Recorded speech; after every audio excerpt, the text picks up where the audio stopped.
Vamos lá, gente. O presidente Lula e o ministro da Fazenda, da Justiça, Ricardo Lewandowski, se reúnem hoje à tarde para discutir o texto final da PEC da Segurança Pública.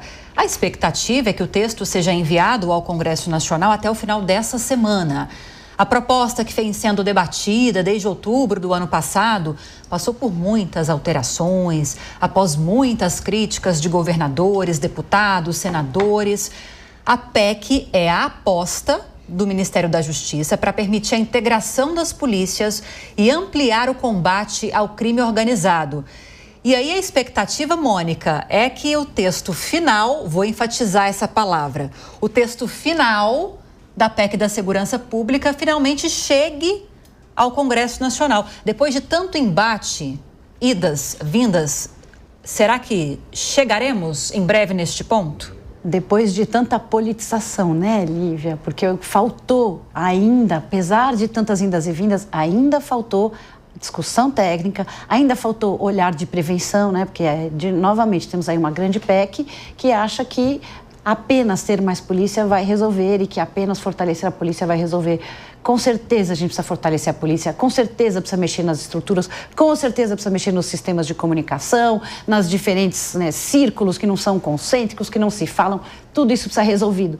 Mas, se não tiver um olhar de prevenção, se não tiver um olhar de inteligência, se não tiver um olhar que é olhar para emprego, gente, é olhar para educação, tempo integral, tem coisas, urbanização, essas coisas fazem diferença e não adianta achar que a segurança pública é um problema em si mesmo. A falta de segurança é um sintoma de uma outra doença que nós temos no Brasil.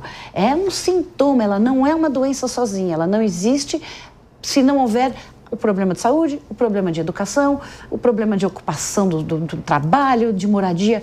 Esses são os verdadeiros problemas que têm que ser resolvidos. Então, ótimo, vamos discutir, vai para o Congresso, esperamos que ela tramite de forma lenta, que eles não me venham com a ideia de, vamos fazer na urgência, né? E aí aprova 5 minutos depois, aqui a gente aprovou agora essa das emendas, já vai para o Senado. Vai sair rapidinho, porque é interesse deles. Que haja tempo, que haja uma discussão técnica, aprofundada, que tragam especialistas de várias áreas, não só da polícia, porque realmente está impossível viver no Brasil. A gente tem medo, as pessoas estão morrendo, estão sendo ameaçadas e alguma coisa tem que ser feita. Então, a única coisa que eu peço é que a discussão saia do ideológico, saia dos governadores que estão bravos porque a sua competência está sendo invadida e entre em políticos que estão bravos porque a sua população está sendo ameaçada. Quero te ouvir também sobre isso, Deise Ciocari, porque tudo hoje é politizado, tudo é alvo de politização, né? Mas essa PEC da Segurança Pública, poxa vida, né? Poxa vida, a gente pode formar uma fila e colocar ela na frente de todo mundo, das outras demandas. De um lado a gente tem governadores da oposição, a gente tem que destacar aqui da oposição, criticando os mecanismos criados pela PEC, que foi costurada pelo ministro Ricardo Lewandowski, que nega, que fala que não há intenção de invadir competência de governadores, que a intenção é constitucionalizar um SUSP, uma integração das forças de segurança que já existe na legislação, uma legislação de 2018. O objetivo é colocar na Constituição para fortalecer como política pública. Mas, no fim das contas, é uma guerra ideológica que a gente nem sabe direito o que está nessa PEC da Segurança Pública. Lívia, essa PEC ela é um exemplo do desafio do presidencialismo de coalizão, né? Que é colocar na balança e equilibrar os pensamentos políticos divergentes e a governabilidade. Né? Então, a maioria dos governadores ou dos parlamentares de oposição tem dito que essa PEC ela é um truque de palavras. Então, é um cosmético para deixar a questão da segurança pública mais bonita, mais popular, e assim ela ir adiante. Mas ela não resolve os problemas estruturais da segurança pública. Eu, particularmente, compartilho dessa opinião, né? Por isso que a gente vê alguns governadores esbravejando tanto em relação a essa proposta, né? E só para lembrar que, para mim, é muito emblemático quando a gente fala aqui de orçamento partidário de 55 bilhões de reais e no ano passado, retrasado, quando a Bahia enfrentava um problema de segurança pública, o Ministério da Justiça apresentou um pacote de 900 milhões para resolver o problema da segurança pública. Então, assim, 900 milhões para resolver um dos piores problemas que o país apresenta e 55 bi para partido político, né? Então, a balança não está normal aí, mas enfim. 50 bi de emendas. Exato. Então, quando a gente fala dessa PEC da segurança, de novo, eu concordo com a Mônica, ela não está sendo debatida o suficiente, ela usa, sim, de um truque de palavras para ser uma medida popular e populista para o ano que vem, e ela também tenta tomar cuidado, por isso que a gente fala desse truque de palavras, porque ela tenta tomar cuidado com essa esquerda que não aceita algumas medidas mais repressivas de uma política de segurança pública que sempre foi mais aliada à direita. Então, quando a gente fala em segurança pública no Brasil, as medidas mais fortes e mais repressivas, elas são uma questão da direita. Então, a esquerda também está tentando magiar justamente isso que eu falei, assim, logo que a gente começou nesse assunto, como equilibrar essas opiniões políticas diferentes com governabilidade, né? Então, a PEC, ela não oferece uma solução, mas ela só tenta apresentar um projeto populista e não resolve 1/10 do problema de segurança pública no Brasil. Tudo bem, digamos que ela vá chegar ao Congresso Nacional.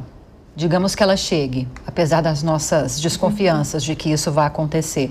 Mas será que passa com tantas demandas, pelo menos agora em 2025, com tantas demandas urgentes? Não que não seja essa também? Então, porque assim, para a gente olhar para essa PEC, a gente tem que ver o seguinte, ela é uma tentativa de reposicionamento do debate de segurança e do capital político sobre a segurança no Brasil. É isso que o governo está apostando, que eu vou tirar esse debate que hoje é centrado na direita, como a Deise posicionou, né? E vou conseguir trazer para a esquerda um olhar sobre segurança pública alternativo e não ligado ao clichê que está ligado à esquerda, que é essa questão de segurança pública é gostar de bandido e, né? Então, assim, ela é uma grande aposta. Porque se ela for entregue do jeito que o governo idealiza, ela vai ser a primeira grande reformulação federativa sobre segurança pública do país, sei lá eu em quantas décadas que você está apresentando isso, né? É uma grande aposta. E aí, quais são as duas leituras possíveis? Se a leitura do governo vence, nós estamos falando de garantia de financiamento para a segurança, uma integração das polícias nacionais e uma coordenação do combate às facções, que hoje o brasileiro entende que é o grande problema do país, as facções. Então, você está falando disso, é isso que o governo está apostando e está apresentando. A oposição já fez toda uma leitura que isso vai trazer mais insegurança e isso está tirando autonomia dos estados. Esses dois debates, essas duas leituras, são as guerras que nós vamos ver e assistir aqui nos próximos meses. O governo vai tentar levar para o legislativo. Se o legislativo vai levar isso adiante, é muito incerto, porque assim, o governo não tem uma maioria ali pequena, ele não tem a maioria para tomar essa pauta e seguir com essa pauta que é toda dele, que é para trazer o protagonismo para ele. O que vai ser útil para o Congresso é poder ver essas duas narrativas sendo debatidas. E aí, nesse sentido, talvez eu acho que vá sim para o Congresso. Porque para os dois lados é útil você levantar e mostrar essas duas narrativas. Você bem destacou para nós, Ellen. A gente tem um Congresso Nacional, a Câmara, Senado Federal, que tem uma maioria de centro-direita, que está no grupo desses governadores que atacam ainda com justificativas técnicas ou não, mas que essas pessoas atacam essa PEC da segurança pública com objetivos políticos também. Então, acho difícil isso avançar rapidamente agora em 2025. Não, eu acho que isso pode ficar como uma boa pauta para os dois lados. Sim. De um lado, a esquerda trazendo essa sua bandeira, nós estamos propondo a nossa integração das polícias, uma coordenação para fazer combate ao crime organizado, né? E o outro lado dizendo, não, o que vocês estão propondo é o que a esquerda sempre propôs. Mais bagunça na segurança pública, mais insegurança e menos autonomia para os estados, os governadores e as polícias. É útil para os dois lados a discussão, não a resolução. Exato. Num ano pré-eleitoral.